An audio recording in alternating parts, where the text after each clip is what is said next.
So it's been, oh, excuse me.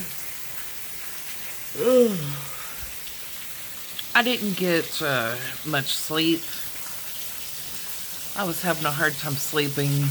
I got bit by mosquitoes, and here I am sitting outside again.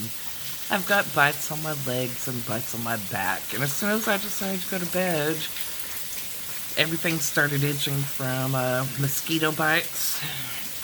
So, I was up till like 1:30, but I did get up to get to work at 7 this morning, so that's great. Just taking a little break. Enjoying the rain. I love it when it rains, especially in the summer, because it's not so awful and hot outside.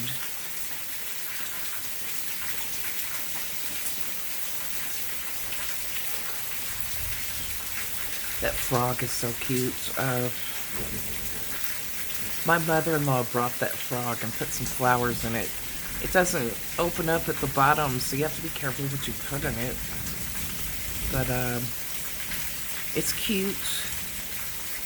She passed away, and when I see this, I think of her.